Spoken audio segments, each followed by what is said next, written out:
आज मुझसे पत्रकार पूछ रहे थे, बोले उपलब्धि क्या है, क्या किया है 2014 से? आप बड़े भाजपाई बने फिरते हो, आपको पता भी है जितने बड़े भाजपाई हो तो बताओ सोनिया गांधी और नरेंद्र मोदी में क्या अंतर है?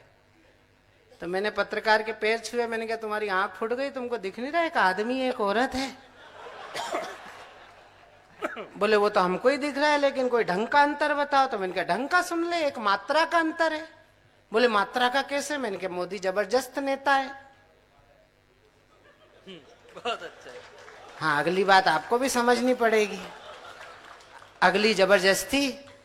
अरे बोले ये कोई अंतर है क्या यार, थोड़ा कवि वाला अंतर बताओ। तो मैंने कवि वाला अंतर बता दिया। मैंने कहा दोनों में एक ही अंतर है भैया, मोदी जी ने देश के लिए अपनी शादी छोड़ दी और आदरणीय ने शादी के लिए अपना देश छोड़ दिया। बहुत बढ़िया। हाँ, कई लोगों को 2-3 दिन बाद समझ में आएगी। अभी ये पत्नी पीड़ित कवि को आप सुन रहे थे, मोदी जी समझदार हैं जो करके घर में नहीं रखी। उनको पता था कि ये अगर घर में रहा बवाल तो मैं कुछ नहीं कर पाऊंगा देश के लिए, लेकिन मोदी जी इतने भाग्यशाली आदमी हैं, ना घर में तनाव ना संसद में तनाव, घर में वो नहीं और संसद में विपक्ष नहीं, और जो है वो बेचारा यात्रा पे है। बताओ, यहाँ मंदिर बन रहा है, यहाँ उद्घाटन हो रहा है, यहाँ प्राण प्रतिष्ठा हो रही है, वो न्याय यात्रा पे है। इसके पहले देश जोड़ने निकल गए थे और वहां जोड़ा जहां पहले से जुड़ाया था। हमने कहा जोड़ना है तो वहां जोड़ो जहां बाप दादा तोड़ के गए हैं।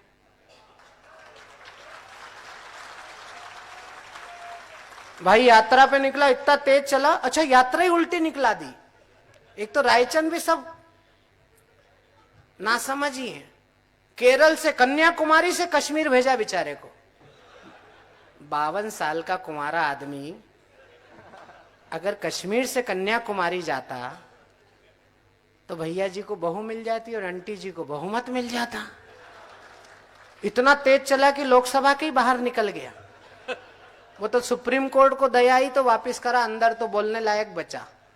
15 किलोमीटर भी नहीं चला और किसान आ गए, बोले सर फसल नष्ट हो गई। तो बोले खुले में क्यों बोई थी?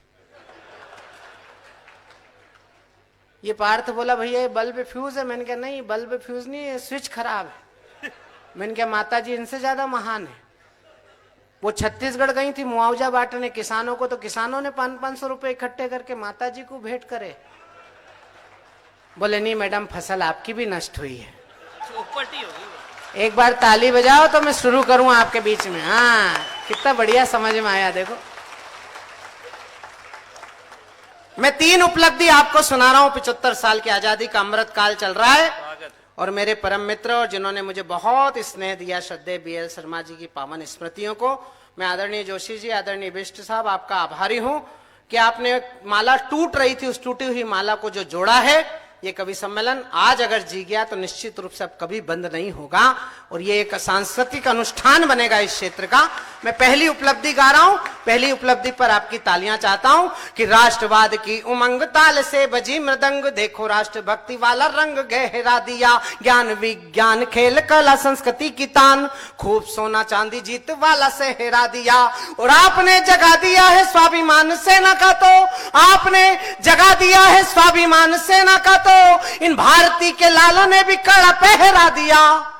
और लाल चौक से मिली थी हमको चुनौती कभी, लाल चौक से मिली थी हमको चुनौती कभी, देखो घर घर पे तिरंगा फहरा दिया, लाल चौक से मिली थी हमको चुनौती कभी।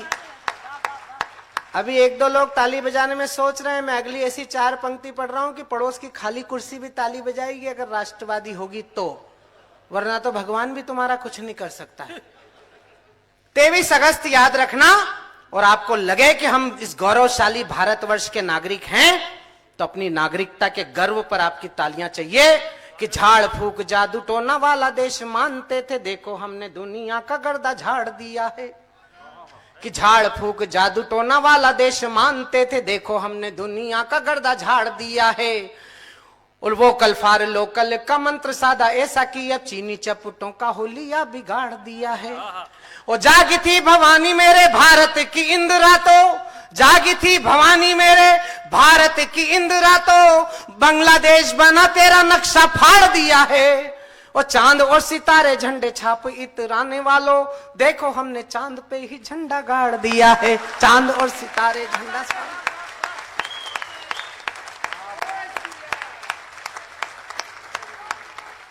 वाह। और यही टेम्परामेंट बनाए रखा तो क्या करने वाले हैं, भविष्य गा के जा रहा हूं। शब्द ब्रह्म होता है।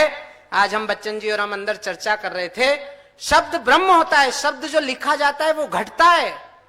1984 में आंदोलन शुरू हुआ था 77वीं बार, और 85-86 आते आते तो इसी मंच से कविता पढ़ी गई थी, तंबू भी लगेगा तो लगेगा धूमधाम से, बंबू भी लगेगा तो लगेगा धूमधाम से, हिंदू जो करेगा वो करेगा धूमधाम से, राम जी का मंदिर बनेगा धूमधाम से। आज देखिए वो शब्द सत्य हो गए। और पूर्व मुख्यमंत्री जी को, माननीय मुलायम सिंह जी को भला बुरा कहते हैं हमारे, कभी भी उनके बेटे ने निमंत्रण ठुकरा दिया। अब भाग्य में दर्शन नहीं है भगवान के तो अपन भी क्या करें। लेकिन हमारे बाबा तो उसी समय लिख गए थे कि केकई ना होती यदि राक्षसी। इन लोगों को भी धन्यवाद दो।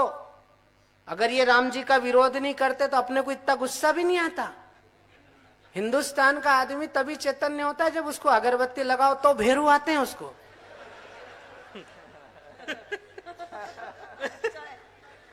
और देखो मैं सिद्ध कर दूंगा, अगर सच हो ऐसे लोगों के लिए भी अच्छी प्रार्थना करो, भले ही वो स्वर्गवासी हो गए हो। केकई न होती यदि राक्षसी संहार हेतु, राम से सपूत को भी वन भिजवाता कौन। होते ना विभीषण तो भाई से विरोध कर, नीति और अनीति में अंतर बताता कौन। होते ना प्रहलाद तो पिता का वध करवा के, राम नाम सत्य का महत्व समझाता कौन। ध्यान हो तो ध्यान से विचार के बताइए, होते ना मुलायम तो हिंदू को जगाता कौन। वाह।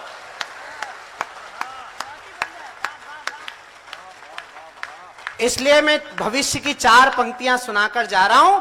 ऐसा घट जाएगा 24 के बाद तो फिर अगले साल आपसे बात करेंगे कि 47 में पूर्वजों से गलतियां जो हो चुकी थी, धारा तो हटा दी अभी और भी हटाएंगे, दोस्तों से दोस्ती निभाएंगे जिस शौक से, पर दुश्मनों के आगे कभी सर ना झुकाएंगे। वो सीमाओं पे सरेआम गोलीबारी कर रहे जो, सावधान पत्थरबाजों हाथ तोड़े जाएंगे। ओ लाहौर कराची ढाका पिंडी जरा धीरे धरे, चप्पा चप्पा घाटी पे तिरंगा फहराएंगे। लाहौर कराची ढाका पिंडी जरा धीरे धरे, छोड़ के गए थे दिल तोड़ के गए थे, तुम मालिक नहीं हो वहां सिर्फ मजदूर हो। हमसे अलग हुए थे, बोले अलग रहेंगे, धर्म के नाम पर अलग हुए थे। आज स्थिति क्या है, उनका अब्दुल आज भी कश्मीर में घुसता हुआ मारा जा रहा है, और हमारे सनातन के आश्रय में रहने वाला अब्दुल कलाम बनकर पूरी दुनिया में पुजा रहा है। इसलिए हम कहते हैं कि हिंदू हो तो हिंदू रहो, जय जय श्री राम कहो, मन की भावनाओं का सम्मान होना चाहिए।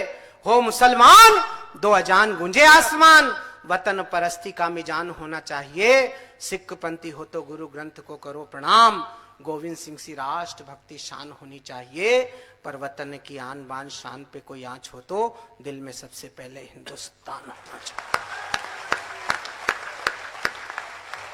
आज इतना सब कुछ होने के बाद भी हम बड़े हैं, बड़े भाई की अपनी जिम्मेदारी होती है। मैं बहुत बड़े बड़े वकीलों के सामने अपना पक्ष रख रहा हूं। एक माँ के 2 हैं लाल, धमनियों में रक्त लाल, दुश्मनी पे है बवाल, दोस्ती भी है कमाल। एक है जमीन और एक आसमान है, एक धर्म एक पंथ दोनों ही समान हैं, 2 रास्ते अलग अलग हैं पर मुकाम एक है। घर चलो ईमान से तो रास्ते भी नेक हैं, नेक हैं जो रास्ते तो नेकियां बढ़ाइए। फैसला तो हो चुका है, फासले मिटाइए। वाह। अभी 3 मिनट और है मेरे पास, फासले तो मिट जाएं, लेकिन ऐसे ऐसे नेता छोड़ दिए इनने राजनीति में। एक भैया राजस्थान में चुनाव में पूछ रहा था कि भारत माता कौन है। हाँ मैं नाम नहीं लेता, नहीं तो नहाना पड़े अभी जाके। बताओ जोशी जी, इस देश में ऐसे ऐसे लोग भी राजनीति कर रहे हैं जो कह रहे हैं भारत माता कौन है, और आपने जवाब नहीं दिया। मैं आपको जवाब दे के जा रहा हूं, आप कल से जवाब देना शुरू करना कि भारत माता कौन है। एक नेता राहु बन भारत में घूम रहा, पार्टी की कुंडली पे छाया डेंजर जोन है। अच्छा, भीड़ भी किससे रहा? उस प्रतिभाशाली आदमी से, जो प्रतिभाशाली भी और भाग्यशाली भी है। पहली बार हिंदुस्तान ने किसी प्रधानमंत्री को 11 दिन उपवास में निराहार साधना करते हुए देखा। पहली बार 9 दिन नींबू पानी पर रहने वाला प्रधानमंत्री इस देश को मिला। मैं तब पढ़ रहा हूं भारत माता कौन है पूछने वालों से सचेत कर रहा हूं अंतिम 4 पंक्तियों में कि एक नेता राहु बन भारत में घूम रहा, पार्टी की कुंडली पे छाया डेंजर जोन है।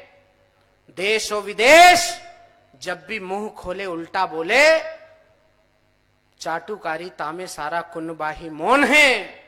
आंख मारे संसद में, बाह भी चढ़ाए खूब, किस फेंके गले पड़े, केतु वाला टोन है। शास्त्री पटेल इंदिरा ने सदा जय बोली, ताजा गांधी पूछ रहा भारत माता कौन है। वाह। इसलिए राष्ट्रभक्त नौजवानों, भारती पुकारती है, मां के दूध का तो अभी कर्ज भी चुकाना है। स्वाभिमान डोर हाथ बांधी जिस बहना ने, उसकी भी लाज आज तुझे ही बचाना है। शहीदों ने रक्त से जो लिखी है कहानियां, वो खुद पढ़ना है, पीढ़ियों को भी पढ़ाना है। और अंग्रेजों को तो तुम भगा चुके हो देश से, अब इन काले अंग्रेजों से भी देश को बचाना है। बोलिए भारत माता की।